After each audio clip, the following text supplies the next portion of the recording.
Welcome to Motherhood and the Messy Middle, where grade school meets grown kids, hot flashes meets holy fire, and no topic is too messy for this village. I'm Robin. I'm Nicole, and we're two moms who slid into each other's DMs, built a deep friendship without ever meeting in person, and now we're creating a virtual village where we're inviting you in. This is season 2, and we're continuing our mission of normalizing the messy middle through real, connecting conversations between two friends who are living it right alongside you. We'll be experimenting this season with themed mini-series on topics like estrangement, difficult conversations, holidays, and personal growth, always with honesty, hope, and maybe even a little laughter. Because we know that motherhood and midlife, it can stretch you spiritually, emotionally, hormonally, sometimes all before breakfast.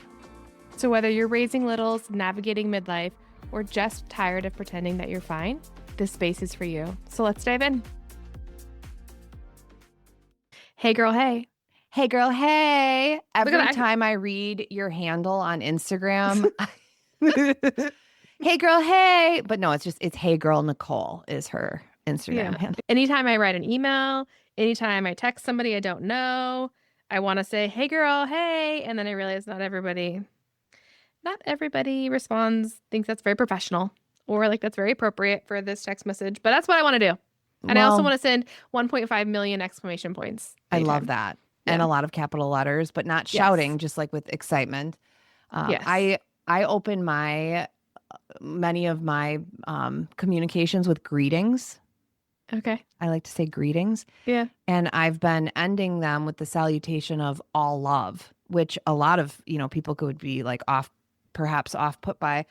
But sometimes I shift it. Like when it's communicating with my daughter's teacher, I'll say with gratitude and support, things like that. I feel like these are such appropriate words for you. I feel like they I am like so a flowery. When I use ChatGPT to help me refine things, I literally tell Chat, I'm like, listen, I'm a flowery, spiritual, eclectic, neurodivergent, messy, beautiful human. So let's keep that tone and just maybe clean some things up so someone can actually understand what I'm saying. I love it. I usually tell ChatGPT, here's my word vomit. Please refine it. But I literally tell it, here's my word vomit, because that's usually what it is. Well, I think that we need it down to the bones. We need to both stop, being self-deprecating, because what I see in you is so beautiful. And I'm like, oh, wait, that's actually in me too. I need to shift that inner narrative around it. Yeah. My husband and I were talking yesterday with my new job.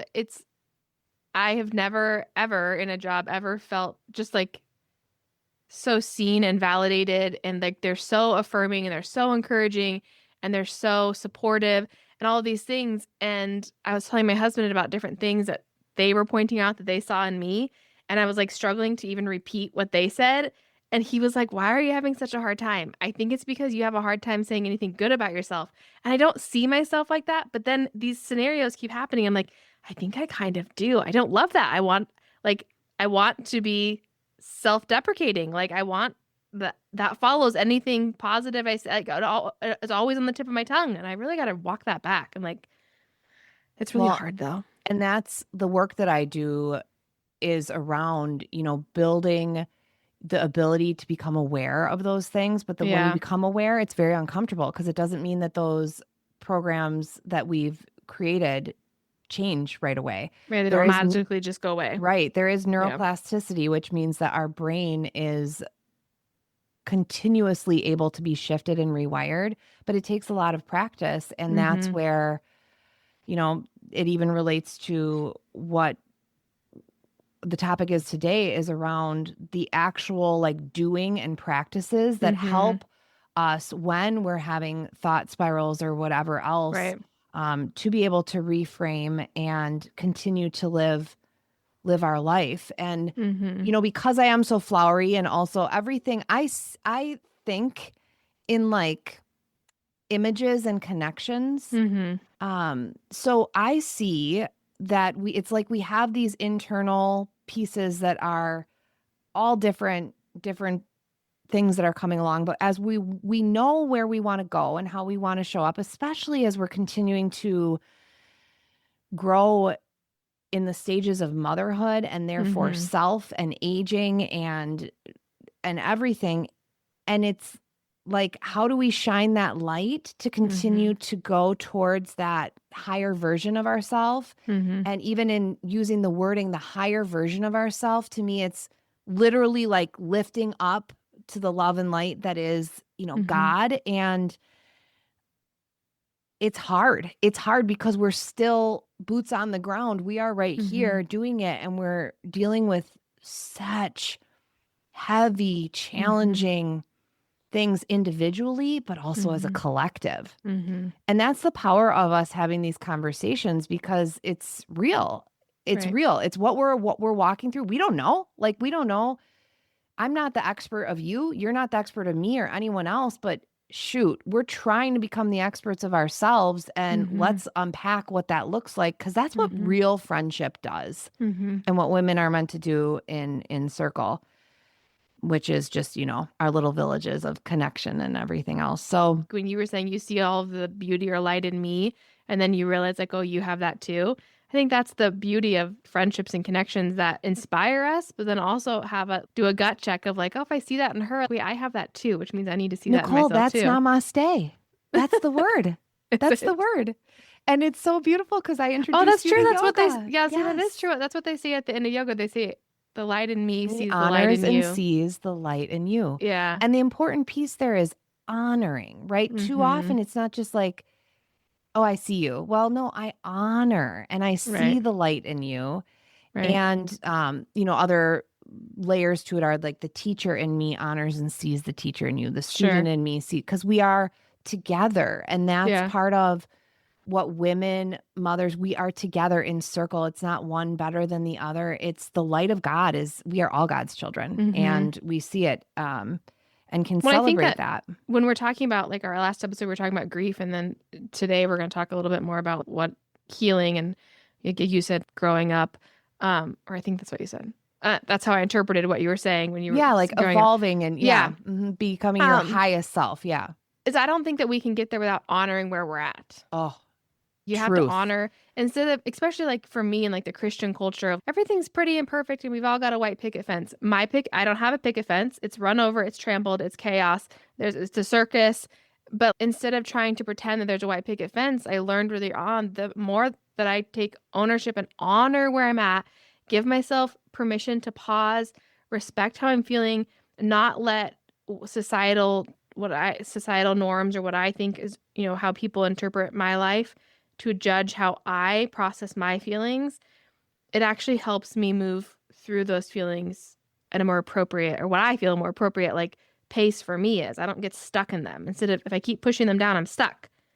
And I can move through them to the next season when I honor them. But it does take time and energy, and like, it's not an easy thing to honor them.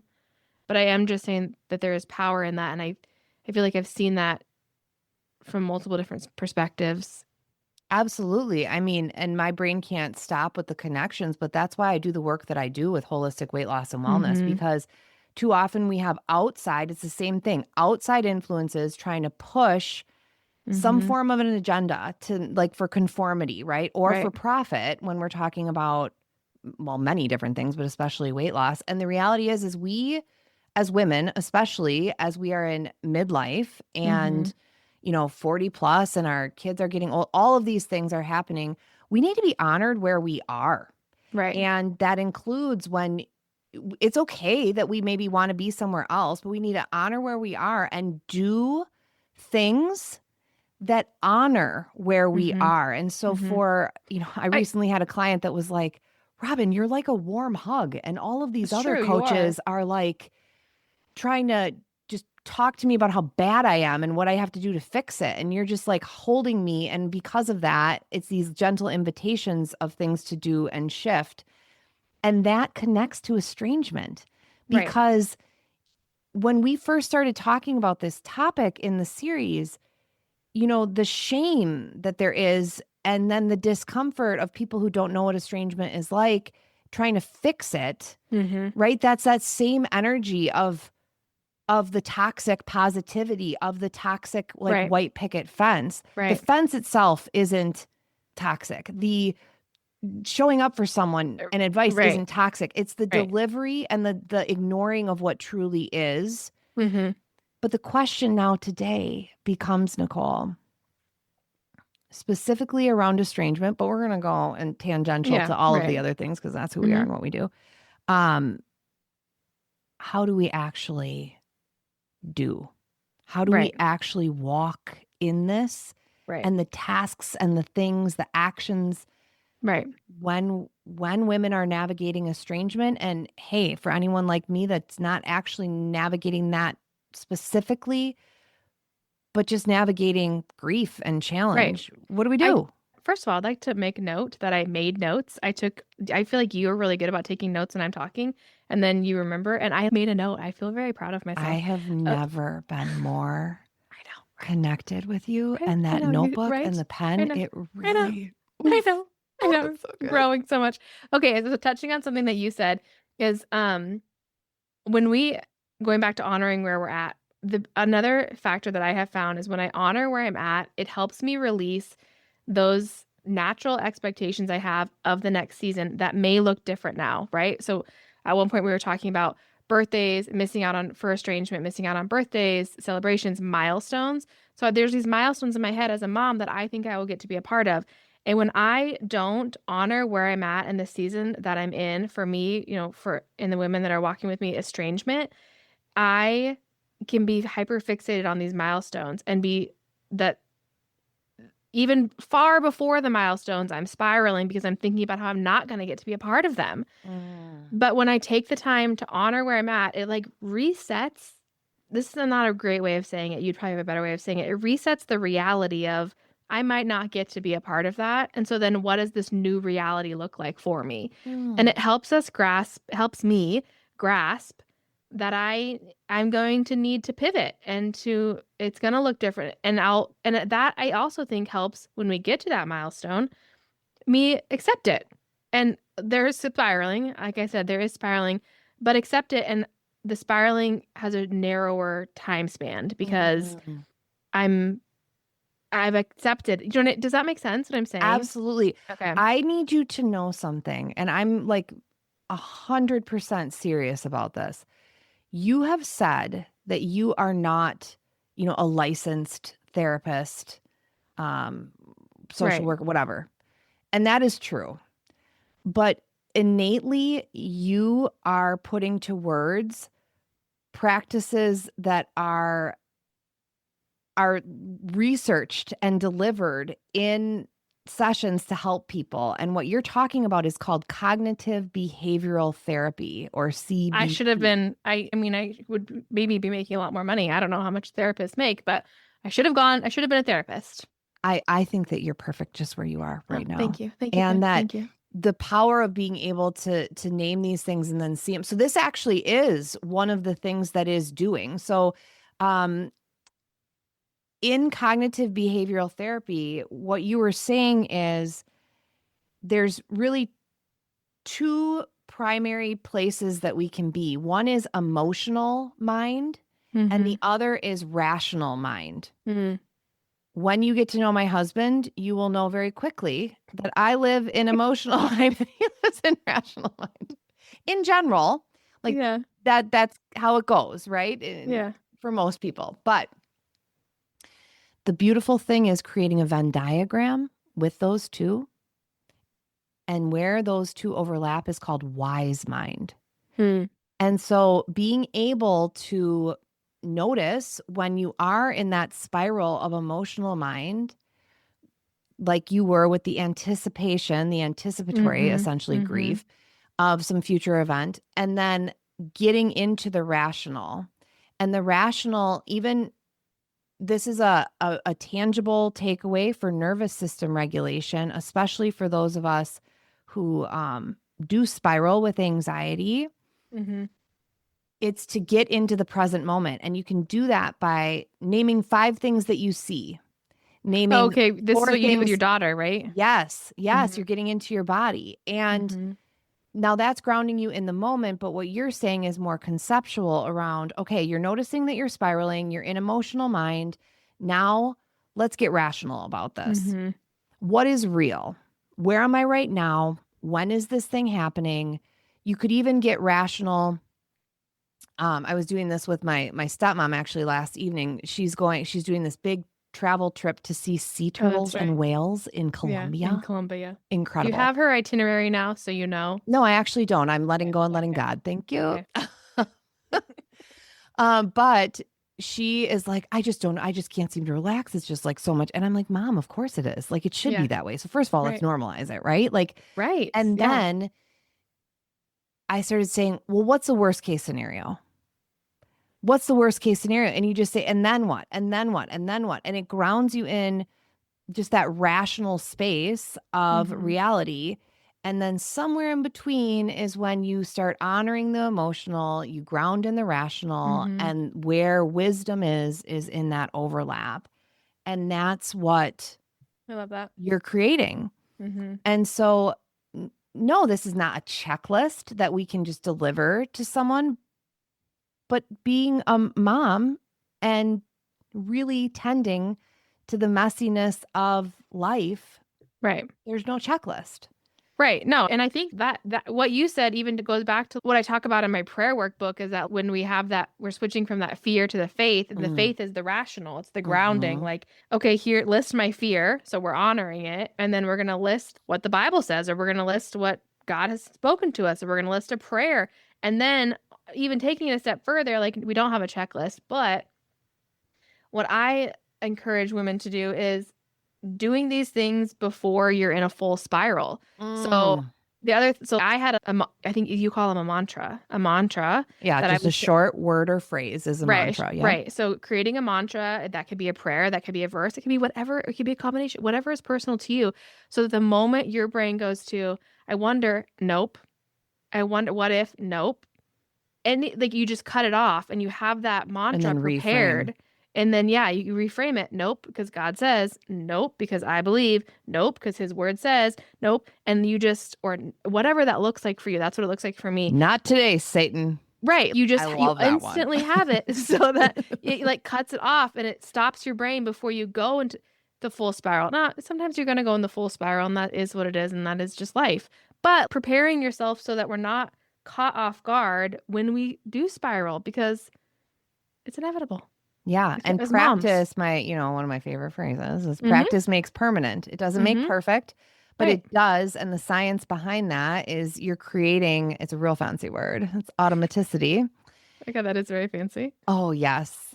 See, when I was, formally trained as a math teacher, we would talk about Yes. automaticity of I math could see facts. that. I could see that. And so break it down. It's being automatic. It's Mm-hmm. so that we actually don't ever multitask. That's a misconception. It's just that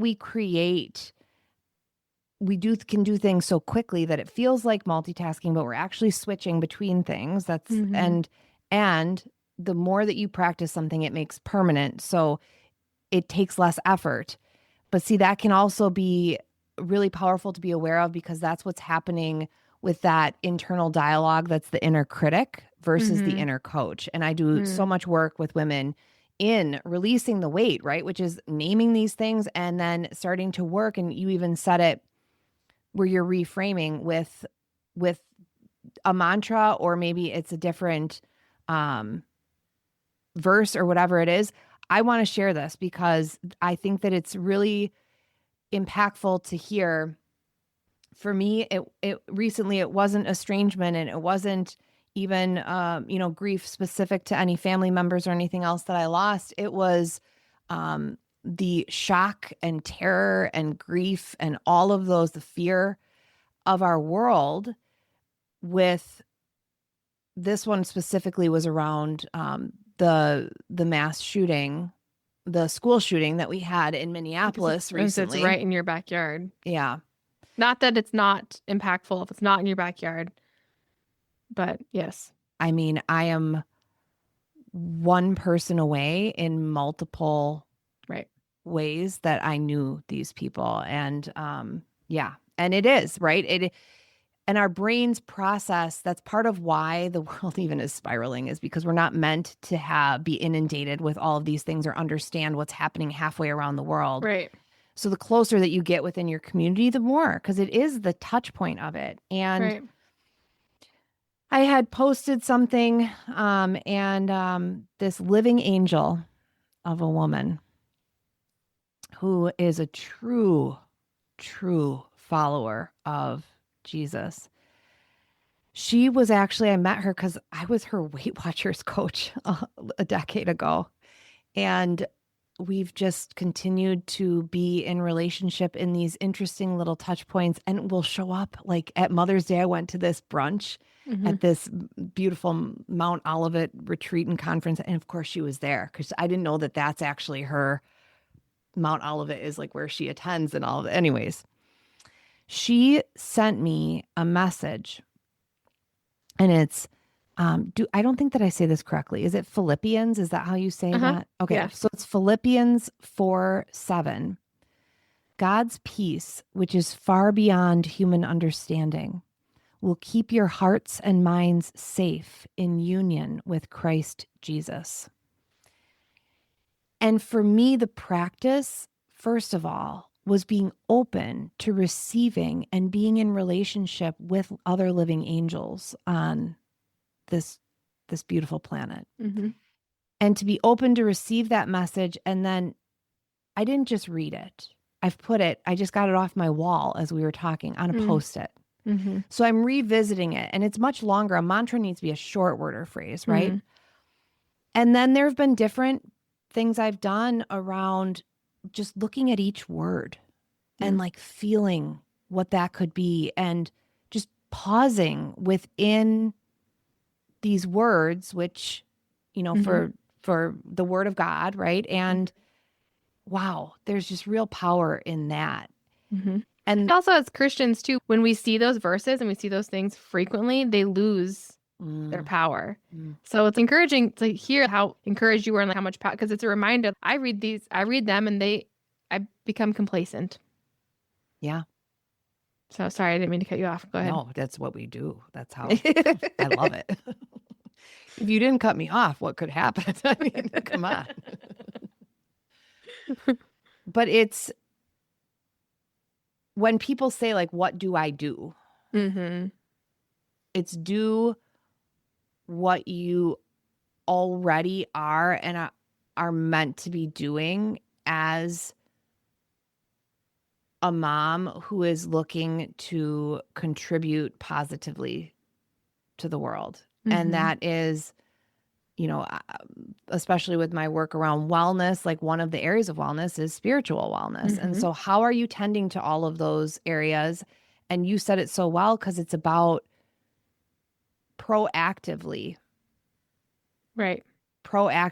and also knowing without the anxiety of anticipation, but knowing that it is potential that the shoe is going to drop. You're going to have a meltdown. It's going to feel real hard. And then knowing, hey, maybe it's a specific friend or support that you can reach out to during those times. But practicing prayer, practicing well, and some of these things mindful sound nourishment, all of these things, right? Yeah, and some of these things that I talk about, they sound super cliche, and I recognize that, and I really super dislike Christian cliches, but there really is power in prayer. There really is power. I know, as a Christian, read your Bible, read your Bible. It can sound repetitive, and it sounds like, okay, yeah, I know. But there's power in reading your Bible and spending time, or just using the metaphor of the basket and like putting all your things, like that can be what your prayer life looks like. It doesn't have to be sitting down making a list of your prayers. It can be whatever you want it to be. It can be part of your meditation. It can be part of whatever practice that you can weave it into. It can be a part of that. You don't have to change it because of what you think it should look like. Incorporate it into what your life does look like, so that, because the more that we wait we put off these practices and put them in a box of like, oh, once it looks like this, or once I can do it like this, how I think it should look like, we just put off doing it, which is delaying the inevitable of starting the healing process. So we instead flip our thought process around and the way we look at it to incorporate it into our practices already, that even if we have the goal of wanting it to look a certain way, fine, but don't wait to do it until it looks that way, because you're delaying your own healing. Well, and I know that we're going to lead into our next series is going to be around some hard conversations, and Yay. I'm that's so excited.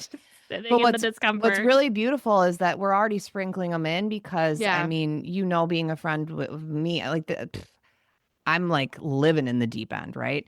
Yeah. And I also lighten my own load. For me personally, this works because I'm processing these things and Mm-hmm. I don't see them as like dangerous to talk about. I actually think Right.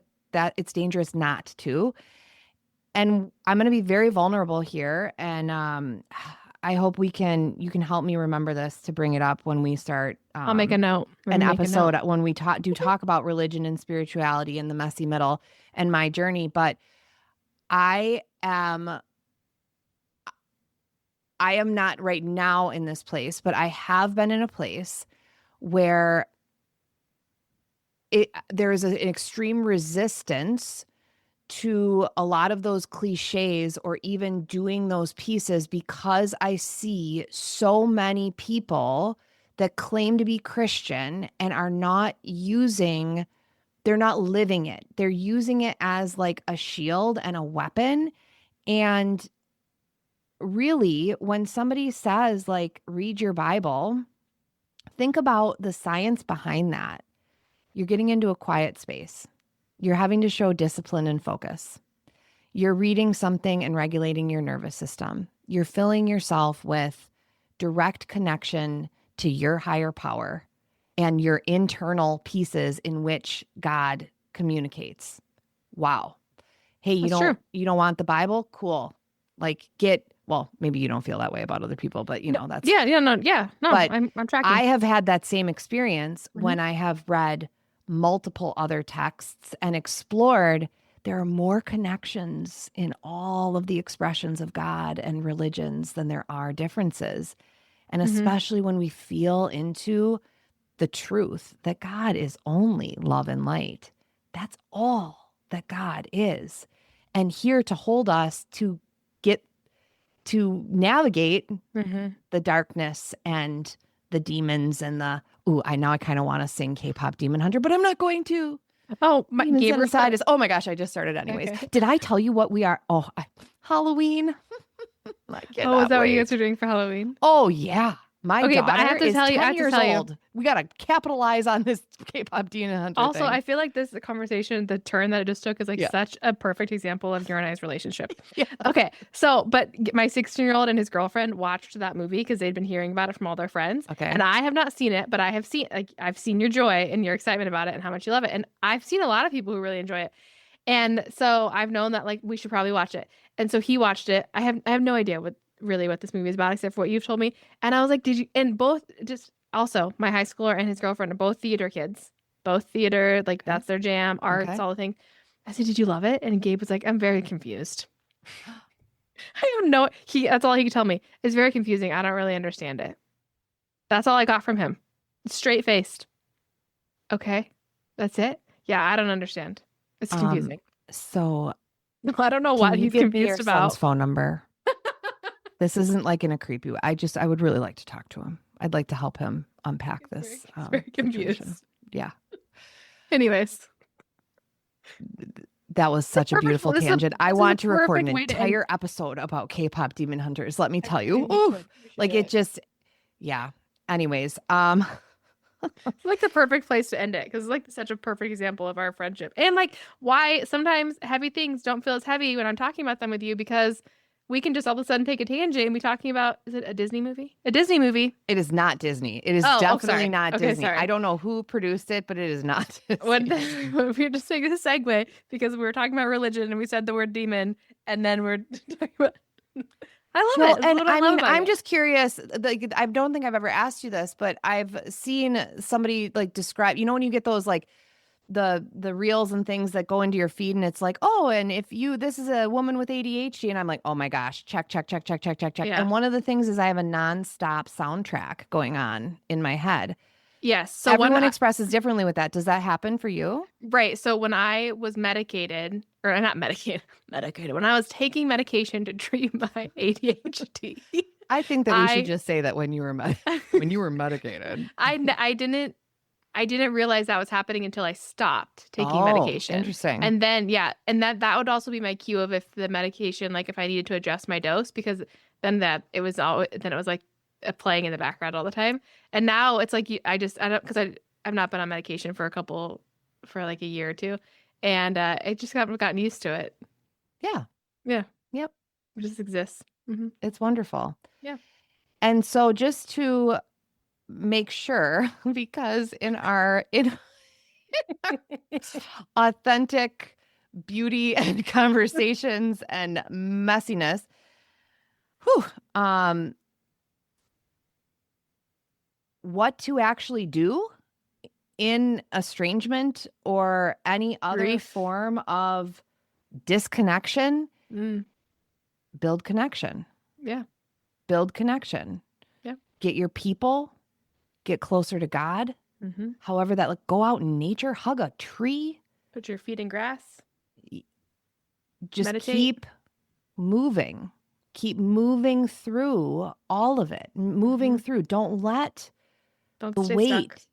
just take you down. Let it slow you down. Let it inform what you need, but don't let it demolish the spark that is hope and heartbreak and the dance between those. And honoring them both. yeah. And then if you are a woman who is walking through estrangement, please, please join Nicole's community.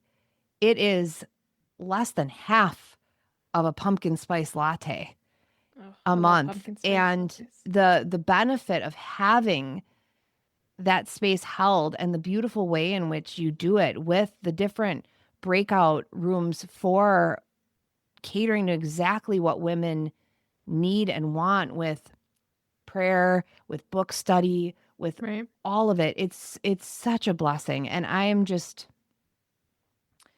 relentlessly pursuing love and light myself in my world. And I have to give full gratitude to God who has brought you in my life, and that I see you and your entire family just shining and continuing to be human and bring forward that work of God and of light. And it really is encouraging to me. And I just have to encourage each and every one of you to, even if you're not walking the path of estrangement, look at our show notes. We're going to link some free resources that Nicole has, because they will give you the actions. What about linking your meditation too? Because I feel like that. I know we've linked it before, but I feel like it's a good refresher of your meditation. Which one? Well, whichever one you want to, we could link all of them, Robin. Whatever you want to link, I feel like that's not how I do it. See, I custom make things. You see? No, you don't need to custom make it. You have so many good ones. Look at her, you guys. If you could have seen her face right now when I said she didn't have to custom make it, it's like I took candy from a baby. Like, she's so disappointed and sad. If you want to make something, Robin, you can make something. We don't even have to include it. I was just saying, I feel like it goes along with what we're saying. We'll link something, but yes. Something.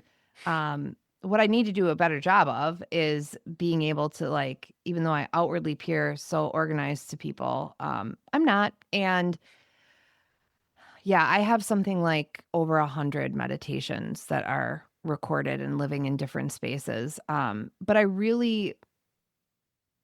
that's part of why we've even entered into season 2, is we want to provide resources that are specific. And you and I both have just such a wealth of them for whatever the topic is. And because we want to connect, we want you to like have connection and tools that allow you to connect, or connection that allows whatever that may be. But that's what I feel like our world needs. And that's how I think that we help women feel seen. Absolutely. And the connection comes in really personalizing it and empowering women to be able to connect. You know, I use the word like inner coach. But part of that is bringing in God, because that's what will help to fuel the work towards moving through whatever it is. Right. So thank you for being you, Nicole. And thank Thanks for you. being you. Yeah, okay. Well, listen, I got to keep it real here. We are both just doing the dance of trying to align to our higher selves while walking through not only the challenges of whether it's estrangement or grief or whatever else, but just our inner workings. And yes, and I also just want to say thank you to our listeners for being here and for being part of this little mini series of 3 episodes on estrangement. So if you haven't gotten a chance yet, please make sure that you listen to episodes 22 and 23, where we began this conversation. And this is not the end. This is just the continuing of exploring all of the different pieces to help women feel seen. And so we're going to shift next episode into doing the hard thing. Hard conversations, which Hard is what I appreciate conversations. about you. And like, I know I appreciate you. Like, it was silly, but like, also, I really do appreciate you. And I appreciate that, like, you and I are so similar, but so different. And you create a place where I feel like where I don't normally feel like I can have hard conversations about certain topics. You make it feel like it's a safe place. And I appreciate you for that. And as nervous and trepidatious, I don't know if that's the right word, as I am for going into hard conversations, I want to walk what I preach of, like, we gotta talk about the hard stuff. We gotta be uncomfortable, get comfortable being uncomfortable. So here we go. Here we go. And we know that our foundation is around honoring. Mm. I honor the light that lives Mm-hmm. in you, and I also see it that lives in me. And that light doesn't mean that my light has to outshine yours or try to convince your light of anything else. I just want to talk. Yeah, let's just have the conversation. We're going to talk. We're Love going to keep it. talking. All Yep. right. See you all next time. Bye, guys. Hey, before you go, this podcast is made possible by our soul led solopreneur businesses. NicoleCoates.com, where Nicole's helping moms navigate the pain of distance or estrangement, and Robin's Wellnest, where soul meets science meets systems to live, lead, and learn well.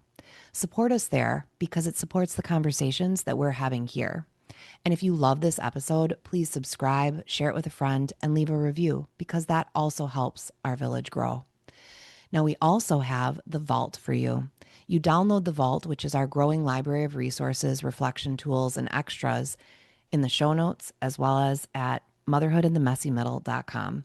Until next time, remember, you're never alone in the messy middle.